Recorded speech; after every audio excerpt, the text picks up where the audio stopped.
Alright, welcome back for the 13th episode of Behind the Sessions. Time loops. That's pretty fun, right? I certainly thought so. I thought it was a very fun idea to try and do something like that in a D&D campaign, especially my first one, because, as I've established many times before, a huge component to making this sort of first campaign was getting to test out a lot of things that are almost objectively a bad idea. And it was definitely one of the most interesting ones to try out. So we go through very much a groundhog-ish day in the 13th session, as basically the players just kind of get to explore the city, looking for a weakness to take down Dariss once and for all, and in the process, of course, as you see, they end up finding more information about him because they can follow him around, confront him, get sort of confirmation for details. Oh, there goes an alarm. And, sorry about that. And so they get to have the sort of exposure and confirmation of all the facts and the details that Dariss has been keeping to himself, that he doesn't want anyone to know about, and of course, even if they get killed for obviously recognizing the situation and learning these details, they still manage to obviously come back, respawn, as they say, and continue on anew and learn more information. In the original actual campaign, as opposed to the episode of Wollen Retold that I have made and animated, animated in very loose brackets. I don't know if it counts as animation, but my very nice looking PowerPoint presentation, I could say, of Wollen Retold, is way more, maybe condensed is not necessarily the right word, but I essentially polished it up a lot from the original was. To be clear, I did not change anything of actual significance from the original campaign, either good or bad. The entire point of Wollen Retold is to ultimately have an ongoing, consistent narrative of what the actual thing was, because Wollen Retold not only serves as a way to show a lot of you people listening insight into my first ever campaign that I ran and what I learned from it, and what my takeaways were, that you're welcome to enjoy and watch along and learn for yourself. I do think it's a great idea. It's just a cool thing to be able to have something like mine as raw as I can make it, I'm trying to think of the right way to say it. Essentially, for new players that are new to D&D, especially new DMs, I feel like Wollen Retold is a really neat thing to have online for people to see, because ultimately it is showing you an exact breakdown, session by session, of the general overview of what I did, where I went, and you can kind of see and follow along, especially if you listen to these as well, which I know a lot more people don't do. Totally fine that you don't. Thank you for being here that you do, though. It's cool of you.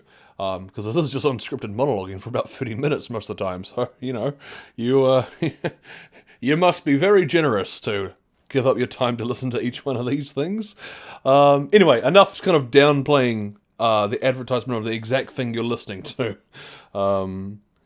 And getting back to my original points, because I started to digress yet again. Another great aspect of these episodes, being able to follow along and see exactly what my intentions were, how the campaign sort of flow out, coming from a guy like myself who truly had never had any real proper experience or exposure to D&D in any sort of official form. Jarring a couple clips, not episodes, but clips, and 2 to 3 minute highlights of critical role stuff going on. Usually just really funny moments of the cast, breaking character. So it didn't give me deeply a lot of insight into the game itself. A lot of that was still learnt for myself. And it's neat to think that people could watch along, see how it plays out, and how you can see where I clearly had things happen. The party and the players did certain things. I was like, oh, I didn't ever intend for that to happen, and that's completely going in a different direction from where this campaign I had assumed might go, being an open sandbox and me not railroading it. And you see, I have to kind of play ball, I have to switch up my strategy, I have to adapt and react quickly to how they're making their choices and how it leads them in a different direction. And funny enough, in a short time, one of the last points that I want to get over for this episode, I actually kind of talk a little bit more about the whole aspect of what's words help me a bit more of the details into what this campaign could have looked like if I had gone in a different direction. So ultimately, as it comes down to, once they went through the situation with Dariss, I took the whole... They must have died and respawned and reset the time loop maybe like 7 times at least, maybe as much as like 11 or so, like just in the first half of this session. So what I've done, going way back to the point I was trying to make originally, before I started to get, sidetracked, as I do, was that I took Wollen Retold and I kind of condensed it down so they died 2, 3, 4-ish times this episode. I'm failing to remember off the top of my head. But that served well because all I did was take multiple things they did throughout different periods of several more loops. So for every like 5 or so loops roughly that they died, they tried certain things and they got this information here, this tidbit here, and they tried a few other pointless, hilarious sometimes, especially for people at the table as opposed to kind of watching the only in-character stuff that the Wollen Retold does. The things that actually matter to the plot, the things that actually progress them further, rather than just like the antics and the fun of being in a time loop, that stuff I took and put into Wollen Retold and condensed down. So in the Wollen Retold's canon, they did all the same important things to the plot. They just did it a little bit more, what's a nice way of saying this, succinctly in my sort of re-edited version of their story and their choices, because they actually accomplish a lot more and get a lot more information that's relevant to them in one loop before dying or tripping over and breaking the neck or whatever stupid things they did. A lot of the time they would just... I don't have a real need to say or censor myself this way for YouTube or anything, or you're listening to this on. But I suppose because, the young people say it, I might as well refer to it as they unalived themselves to usually reset the loop and they were finished, they couldn't think of anything else, they wanted to try back something else. Which, is way less dark and morbid when it's a time loop. All of a sudden it's almost, fun. You go from...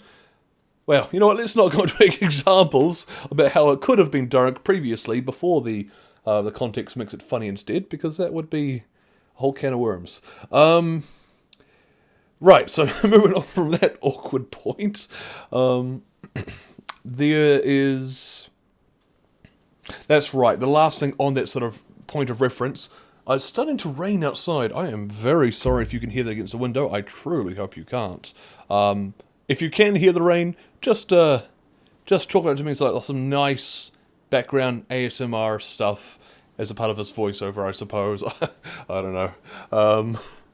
Anyway, assuming you can't hear that and moving on, I did have the experience of noticing that as we were playing through these mechanics and these guys were going for the same actions, doing the same things, saying the same stuff to the same people, so you could get back to a certain X point, I quickly kind of caught on to and goes, right, what we'll do then?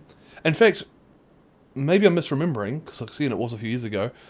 If I think about it now, I think I might have actually, before the session, while I was preparing it and scripting it, I already recognized this would be necessary. I think that's actually true. I think I actually caught this ahead of time and knew going in that when they got to the point where they wanted to start doing the same thing throughout the day, so they could get back to a point where they wanted to diverge or try something different, I would simply just say, hey, you're very welcome to now say that you want to reset the loop, and then you come back and do the exactly the same thing. We just skim over it in a matter of seconds, and you're back here. You've just done everything you just said you did last time, and we go on from this point. How do you want to choose to act this time?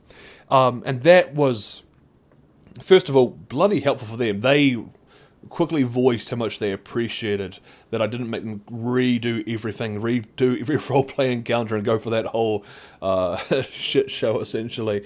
It did end up working. This wasn't my intention, but in hindsight it's very obvious. I should have seen it coming.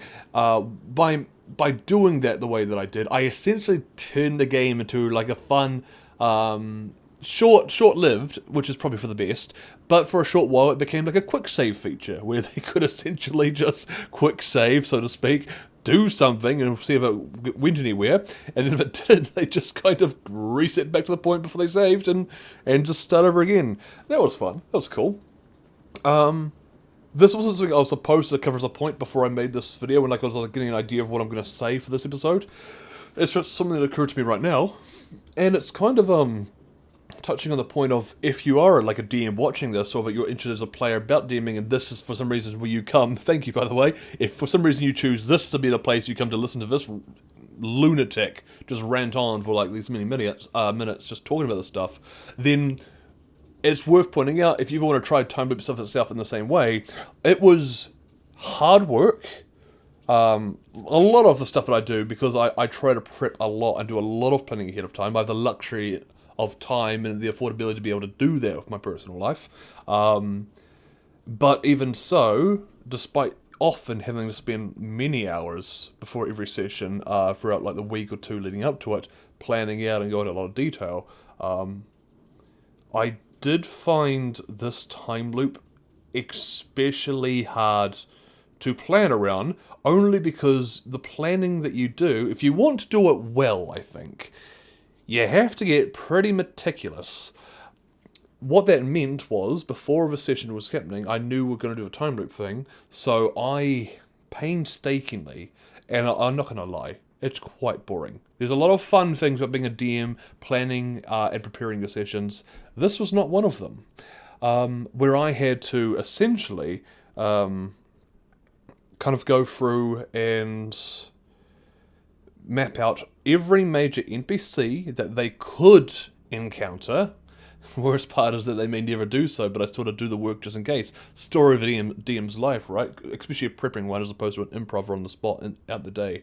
And so I painstakingly, like for Dariss, for James Skinner, for a variety of other individuals that we don't actually encounter after all, I had to know exactly where to be at every point. Like, I think I made it a little bit easier myself by saying, not by the minute or anything, because that's insane, more so than it already is, but I think for each hour throughout the entire day that the time loop would kind of be enveloped within, I had to know where every individual would be. So I needed to know where Dariss' location would be at 9 AM, 10 AM, 11, 12, and all the way through the noon. And it's not crazy, I don't have to change it every time. Sometimes he'd be like his branding warehouse for like, sometimes like 2 or 3 hours at like certain points of the day because he's working there. So it wasn't making a different point location for the whole every hour of the day.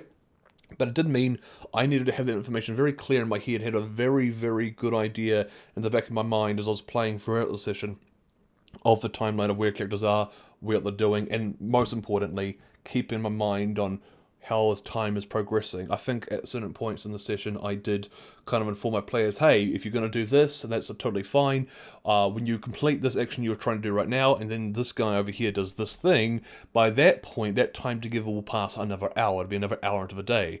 And so I think it was, it really helped to kind of inform the players, hey, your actions are taking this much time, so you're moving for the next hour, and they probably picked up that, I was going on the process of every new hour is when it's kind of like a tick in like certain video games like Minecraft. Every time a tick happens in Minecraft, which is like 3 or 4 seconds, there's a random possible chance that like a plant's crops will grow to like its next tier, its next level, things like that. And that worked as really not too overwhelming.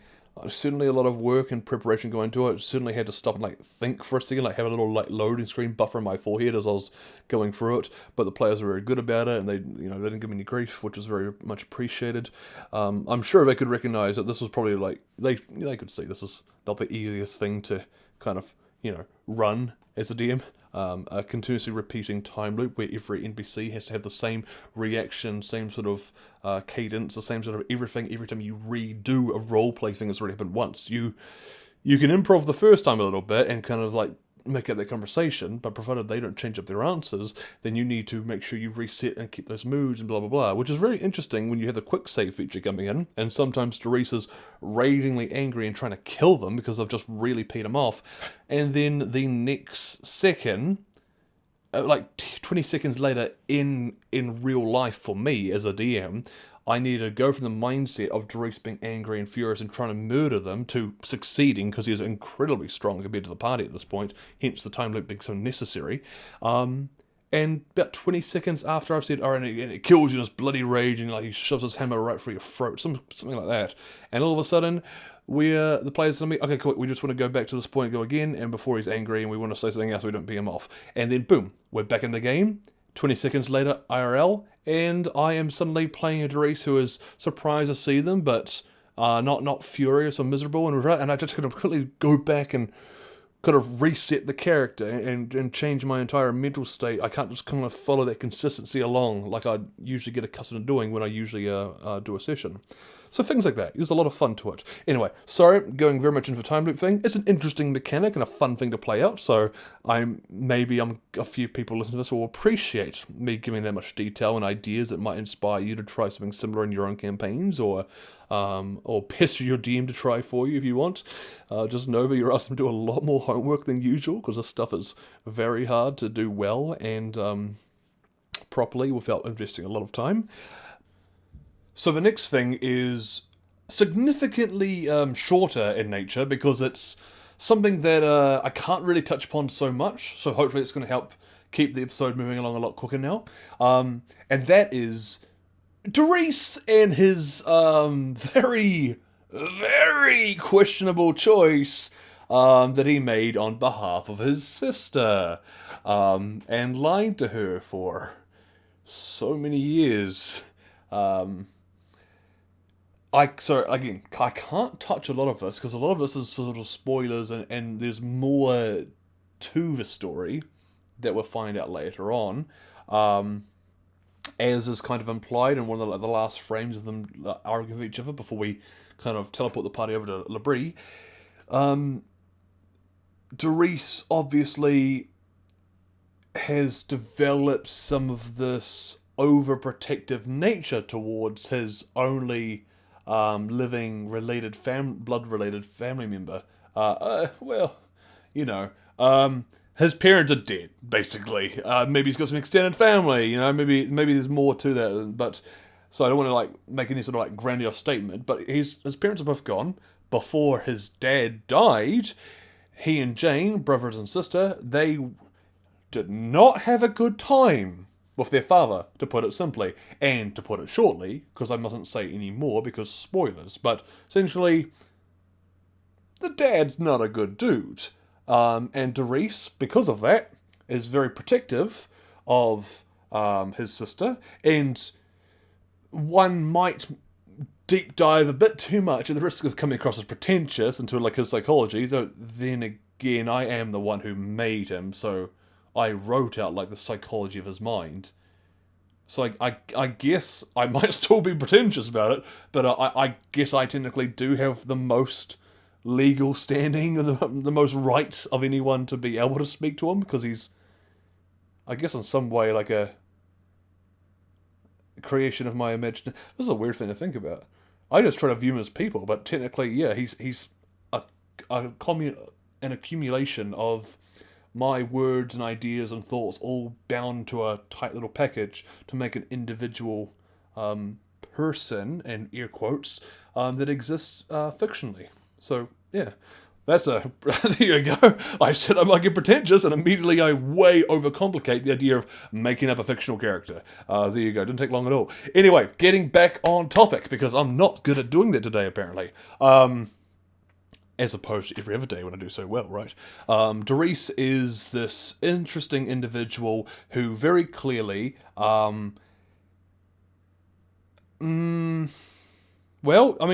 cat's in the bag, you know that he's a human, Cole Skinner. The guy's got a limp, and that's vague, and there's other details, but he is, when he was human, when he was, and when he may be again, maybe,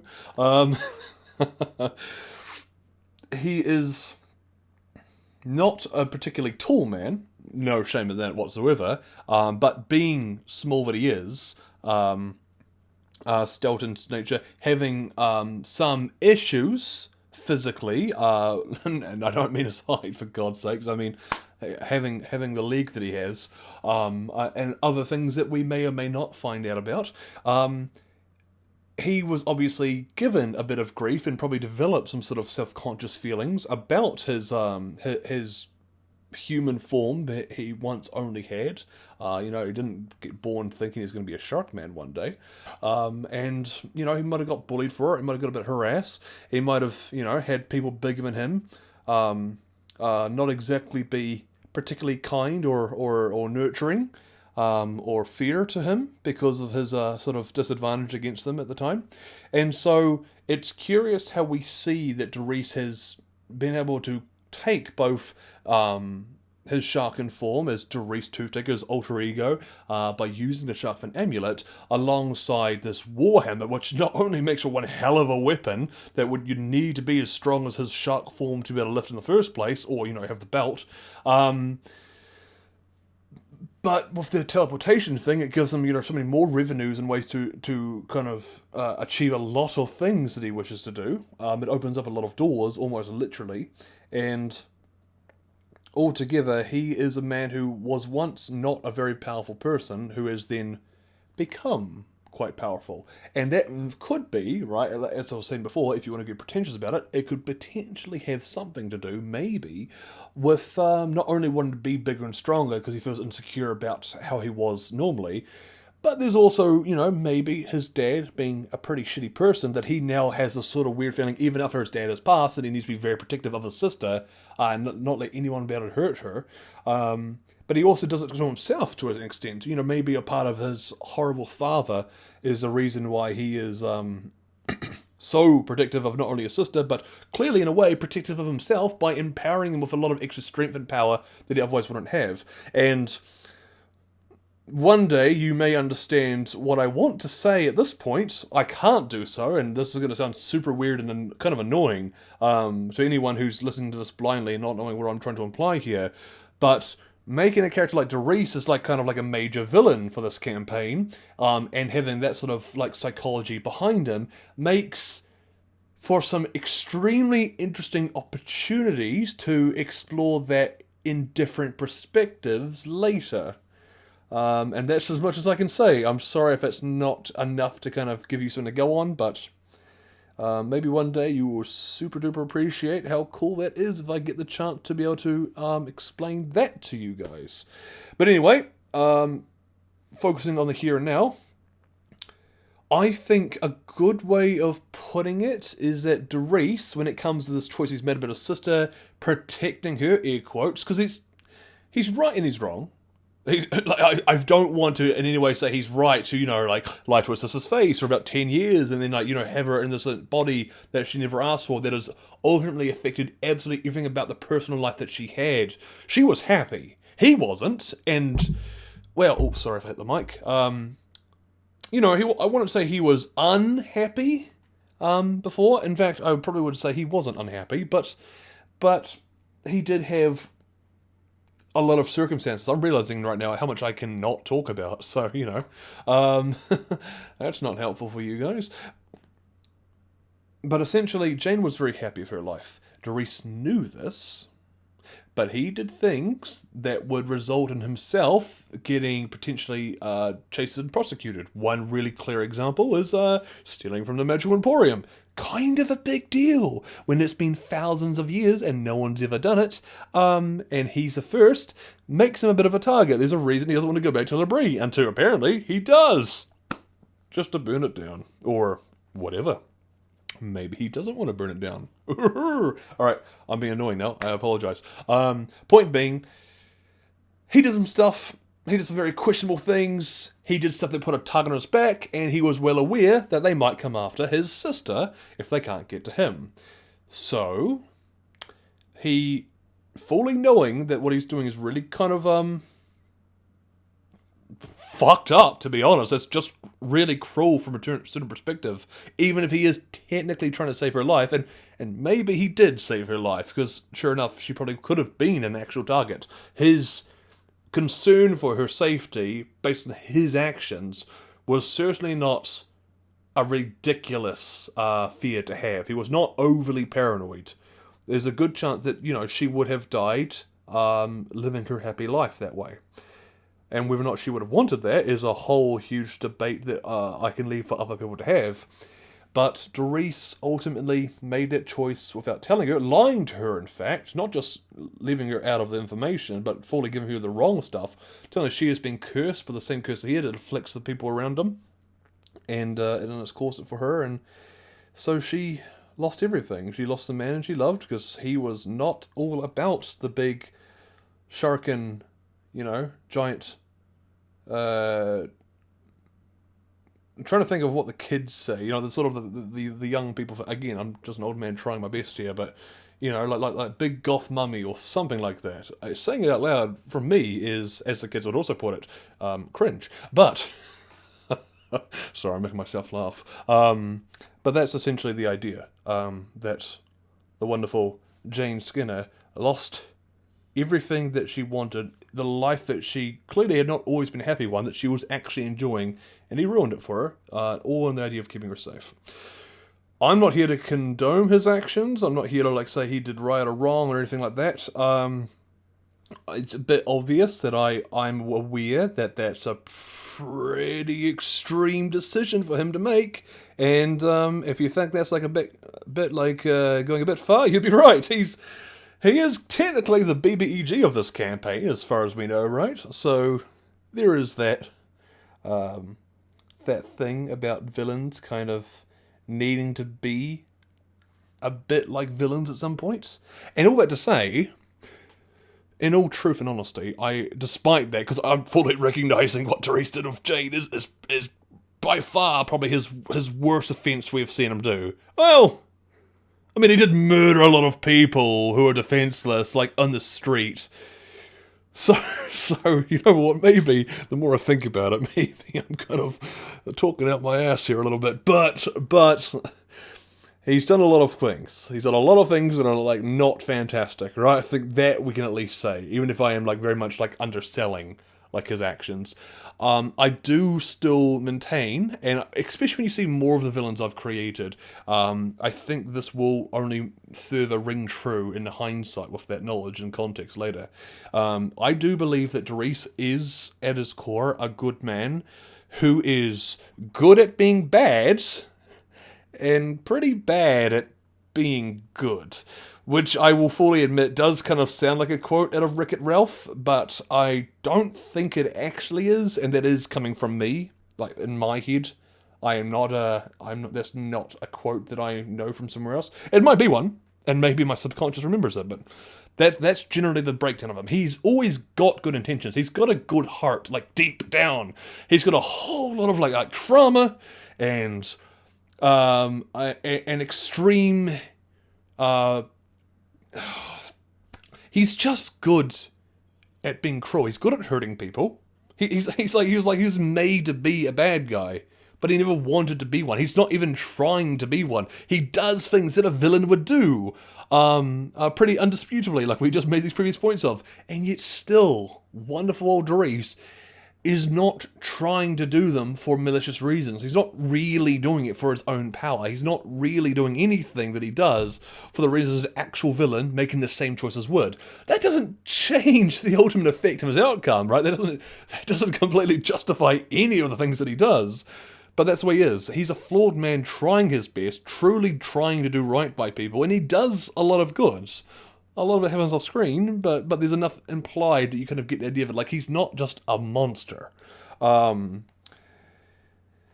that's just the way that it goes. I'm now aware this is going to rapidly approach being the longest episode of Behind the Sessions, and I am very sorry about that.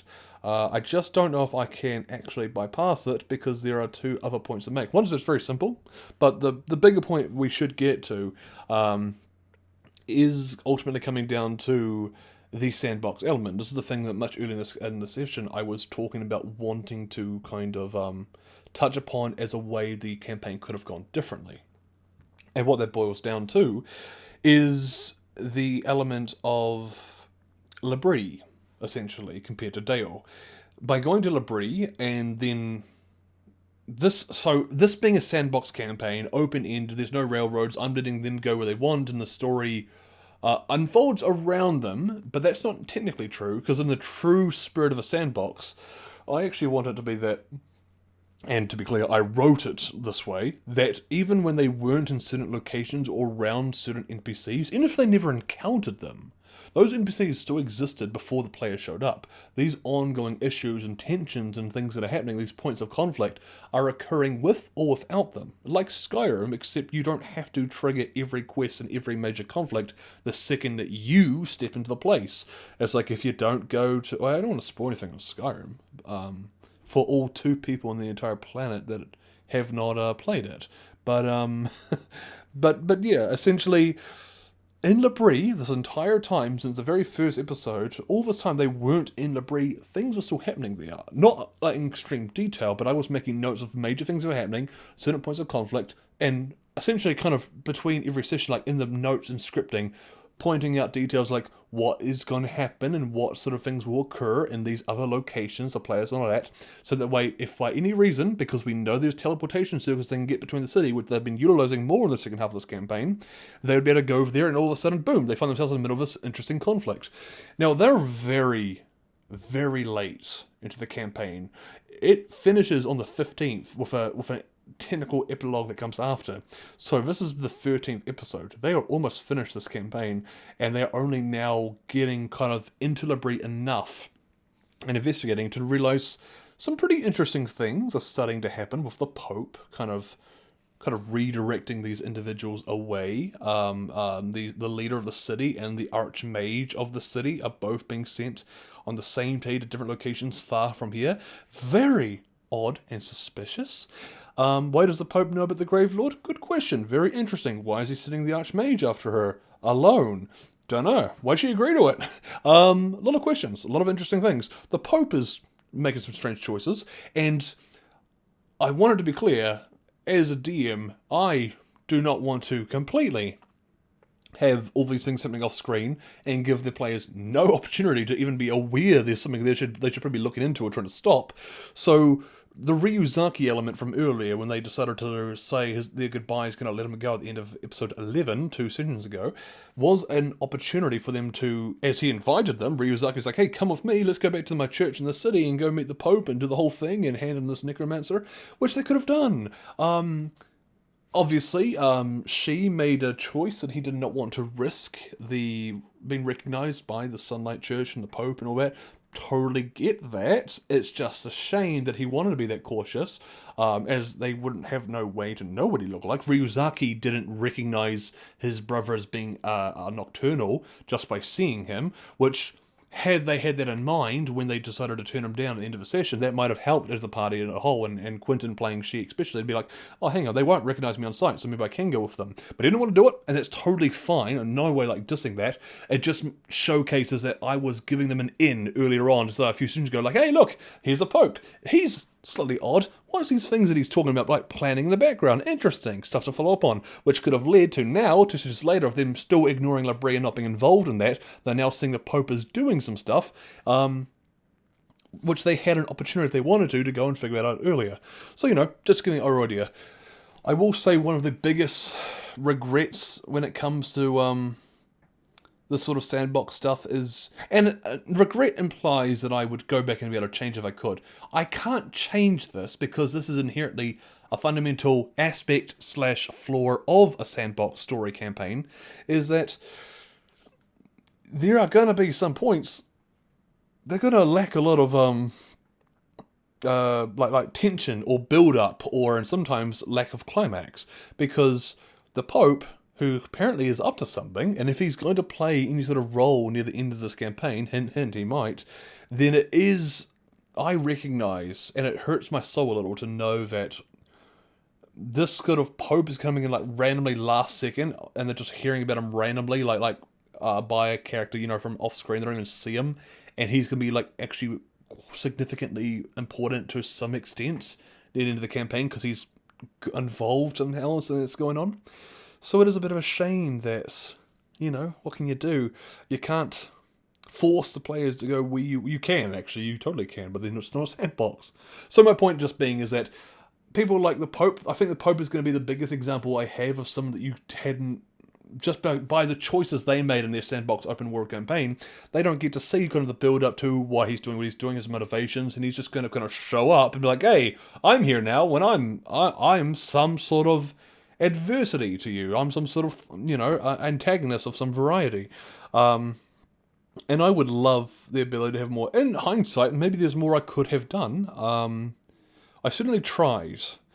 But if they don't want to go to Libri or do too much, like the first time they go to Libri earlier, like around Session 7, the Pope was doing things, but they weren't looking in the right places. And if I could do it over, I would do more to kind of have more opportunities for them to be in Dale and just get a newspaper, or have a crier boy on the street yelling once if they want to stop and leave. The newspaper can act as a way to extend more lore and sort of points of interest at places outside of where they are currently involved in at their own city, hearing about things going on in Libri. It's slightly strange. Now when I say this out loud, that was very clearly a good idea I should have done. Little things to say hey, if you want to, go over here. It's optional. And that's essentially what's been correlated through the news cry and stuff like that. That would have been a really good way for me to have more clearly saying, hey, there's other stuff happening. You can keep ignoring it, and that's totally fine if you do, but now you're aware of it, so A, you have the choice, and B, later on, if this comes back to bite you in the ass because you kept ignoring it, it's not that these players did, by the way, but it makes it that much harder for the players to then complain to the DM, but DM, what the hell? Who's this guy? What did he just shove and kill me?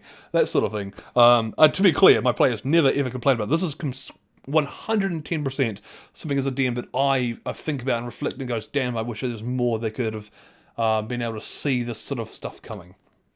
They never gave me any grief about it, and maybe they don't even consider these things the way I do, of how much of a tragedy it is. They might have been missing on these sort of potential early hints at what was happening. Anyway, that's enough of that thing. I'm just kind of, at the risk of going very much into fully repeating myself now. So, the last detail, I probably already was repeating myself. Last thing, very simple and small, because this episode is already going longer than it needs to. Just throwing it out there. What an interesting thing. This whole thing with she being potentially somehow connected or have some sort of correlation with this nightingale from ages and ages ago with this little elf girl. Oh, by the way, yes, if you're the one person who's picked up on it, every time I do say little elf girl, I am also thinking of the way Darian talked to Vex. I am forgetting which of the twins in Critical Role's first campaign, Vex and Vac. I believe Vex is the male, so I got it right. Vex being Laura Bailey's female elf twin, and how she was referred to as Little Elf Girl, which was hilarious and terrifying to see how she'd react to that, because clearly she'd not appreciate it. So it's not an intentional thing. It's not supposed to be an important cameo or to Critical Role or anything, a fun reference. It's just, just every single time that I'm trying to talk about this Nightingale, with this whole plot, build-up, foreshadowing, everything, every single time, without failure, I'm always thinking, reminds me of Darian just pissing off Vex in Critical Role's first campaign. Every time. And it's a lot of fun. Anyway, so, can't say anything, but, what an interesting sort of scary thing to have in the back of She's mind to worry about. What could that all mean? Who knows? Let's hope we don't get, an insane amount of exposition in one go at some points. That would be really jarring and something that only a really bad writer would do. Hurting my own feelings now. Anyway, I'm going to go, because you've listened to me for far too long. Thank you for sticking through all this if you did somehow. You do have free will, just letting you know if you have sat through this whole thing. You're allowed to leave, I don't blame you. Anyway, you take care, and I will see you next time for the 14th session. Bye-bye.